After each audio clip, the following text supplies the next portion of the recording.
Hello friends, welcome to a new lecture today. In transduction, DNA is transmitted by the vector to bacteria which belongs to bacteriophage. That is, one bacteria to other bacteria, the DNA is transmitted with the help of bacteriophage. This is transduction. Phage mediated transfer of cDNA into the host is called transduction. Not true about bacterial drug resistant mechanism. This bacterial drug resistant mechanism is the most common mechanism. Its most common mechanism is production of neutralizing enzymes. True. If resistant is plasmid mediated, it is always transferred vertically.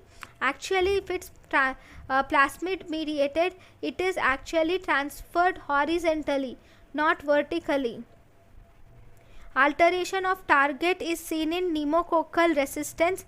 Yes, penicillin binding protein 2A 2B, or this penicillin binding protein is altered, so target is altered. Complete removal of target is the cause of resistance to vancomycin. True.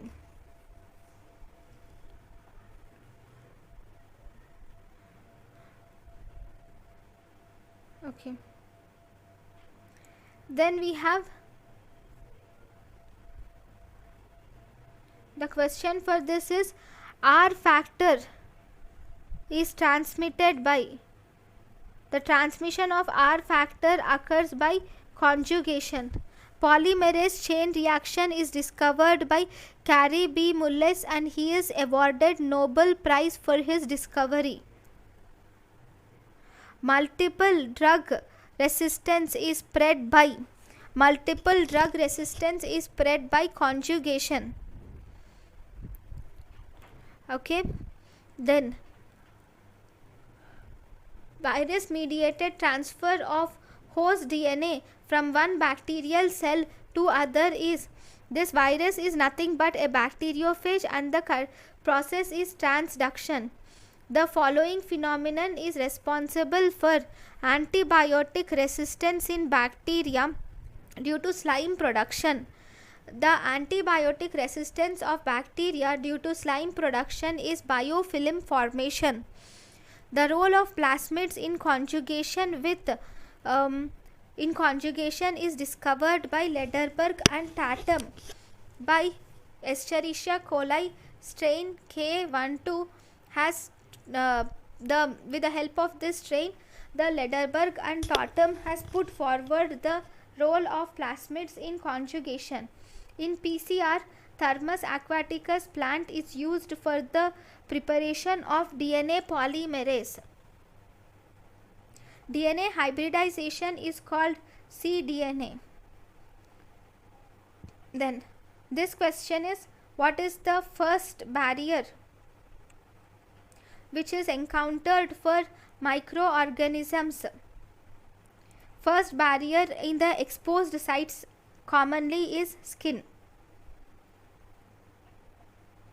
Then innate immunity is active against viral cells. Innate immunity active against viral cells is NK cells, because cytotoxic B cells and T cells are mainly involved in bacterial, against bacteria, because viral is intracellular. This is intracellular. All of the following are parts of innate immunity except complement, NK cell and macrophages involve innate immunity. Active immunity is induced by toxoids, subclinical infection and antigen exposure. Giving antitoxins and immunoglobulin includes the passive immunity. Then next question. True about passive immunity is, passive immunity cannot be given with active immunity. False, it can be given with active immunity, like in tetanus. Tetanus, if he is not immunized completely or not at all immunized, and if he comes to the emergency with wound, then we give both tetanus toxoid and also tetanus immunoglobulin. Lasts for 4 to 5 days only? No, it lasts for few more days. Okay, it takes longer time to develop. Actually you are giving already formed antibodies, so it works immediately. This lasts for mainly days to months. Then it is given before the disease occurrence. Yes, always the immunity is done before the disease occurrence. Can be transferred by antibodies from other host? Yes. Super antigen is produced by Staphylococcal aureus and it is used in toxic shock syndrome. Then next question. Protection against smallpox by previous infection with cowpox represents. So smallpox protection due to cowpox infection is antigenic cross reactivity. That is, the antibodies which are formed for cowpox due to the infection of cowpox are even acting on smallpox. Which of the following statement is true about Hapten? Hapten is it induces brisk immune response. Actually it indicates a little less immune response. It needs carrier to induce immune response. True, it always needs a carrier to induce immune response. It is not associated with MHC. No, this is associated with MHC and it is dependent on T cell. Heterophile antibody is found in Weil-Felix reaction. All of the following interactions occur between antigen antibody reaction except. All the interactions will occur between antigen antibody reaction. Yes, there will be ionic bond, hydrogen bond and van der Waals forces. Between antigen and antibody, covalent bond will not form between antigen and antibody. Action of papain on an IgG molecule produces. Action of papain on IgG molecule produces. See, papain has whenever a papain is there, this is the antibody. Here the papain will mainly break at the middle. So as a result, this will result in 2 FAB fragments and 1 constant fragments. So this is how the digestion of papain occurs. Okay, then immunoglobulin isotype class switching is determined by constant region of heavy chain. Constant region of heavy chain is important in immunoglobulin isotype class switching. Immunoglobulin that changes in variable region is idiotype variation. Idiotype variation is the immunoglobulin that changes in variable region. The variable portion of immunoglobulin is amino terminal. Variable portion of immunoglobulin is amino terminal. Then we'll see this question. Which of the following is associated with class specific antigenic determinants of an immunoglobulin? H chain is associated with antigenic determinants of immunoglobulin. Antigen binding sites on antibody are hypervariable region and idiotype region. Hypervariable region and idiotype region are the regions where antibody binds on the antigen binds on the antibody. So if you see, the immunoglobulin has 2 heavy chains. These are the 2 heavy chains and it has 2 light chains. Both heavy chains and light chains are divided into, this is the constant region, this is the variable region in both heavy and light chains, like this. Okay.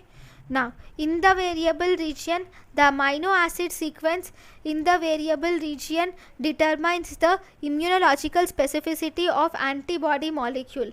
That means whether it is IgD, IgE, IgM, IgA is due to this variable region, whereas the constant region is same for all the molecules. Then Hypervariable region. Hypervariable region are present in some spots like this in the middle. So these are the region where there is more variability. These are present in the variable region and they have more variability. There are 3 spots in the light chain and there are 4 spots in the heavy chain. These are hypervariable regions where the hotspots within the variable region where the amino acid variability is more. Then this is then the next thing is complementarity determining region or paratope. Complementarity determining region or paratope is the site on hypervariable region. This is a site on this hypervariable region that actually makes contact with epitope. So if this is the epitope, this epitope comes and sits over the hypervariable region, that too over the paratope of hypervariable region. Then we have idiotype. Idiotype is a specific antigenic determinant on paratope against which the antibody can be raised. The antibody can be raised against this idiotype.